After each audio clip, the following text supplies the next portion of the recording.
Hi there, Scott Pohl, a four-time Team USA member, and what we're going to discuss today is a very valuable way that you can adjust to different lane conditions. In particular, how do we adjust our axis rotation?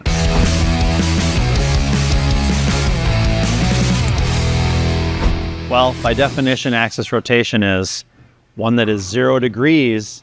Think of it, a tire going down the road, right? No change in direction, just rolling end over end. Vice versa, something that's spinning on its side is very, very high axis rotation.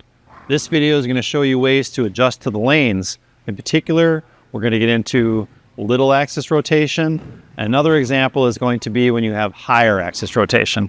All right, let's get on the lanes. We're going to show you what we mean.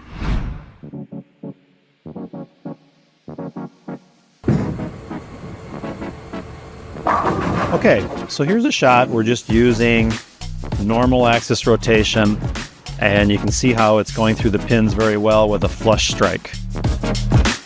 Well, what happens over time, right? The lane's going to dry up just a little bit.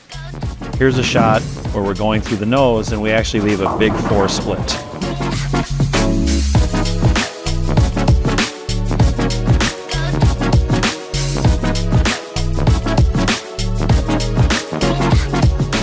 Well, our first adjustment is we're going to move to the left with our feet.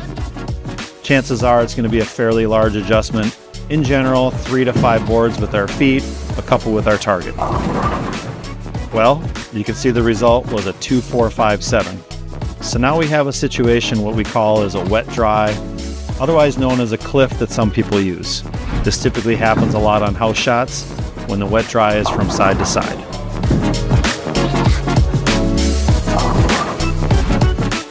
One way to work with this is throw a ball with less axis rotation, and we can move back a little bit closer to the friction. For example, 2 to 3 boards to the right from our last ball, leaving the 2, 4, 5, 7.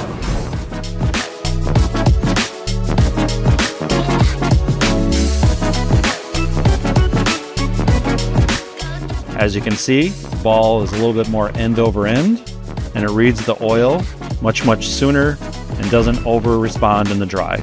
So less axis rotation worked really well in this situation. So typically we use less axis rotation when we're playing straighter angles, sometimes even with a lower scoring pace. All right, so another example here is using more axis rotation when we left that big 4.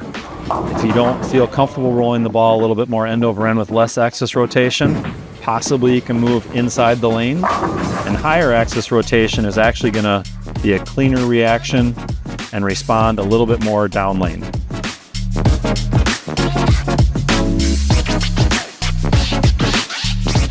Sometimes when we move inside, the ball over responds with too much axis rotation, and like here we leave a 6, 7, 10.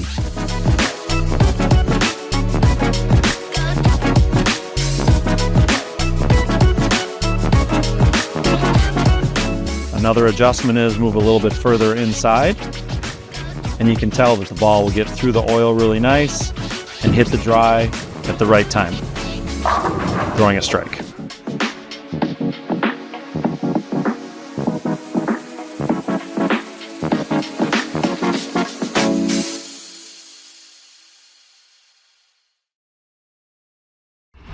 All right, so different situations for less axis rotation and higher axis rotation. A couple of things to possibly feel when you're doing this.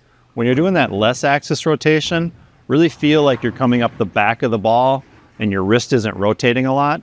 Vice versa now, I find some people when they try to get higher axis rotation, what they do is actually spin it. You don't need to feel like you're overturning it because your hand is already in a good position. Okay, a couple different situations for using those. I guarantee you if you can be more versatile with less axis rotation, higher axis rotation, it's going to help. One way to make this happen is, you know what, do the stationary drill or swing and slide drill and just mimic those feelings. Get out on the lanes, check them out. You'll be a lot better to adjust to different lanes.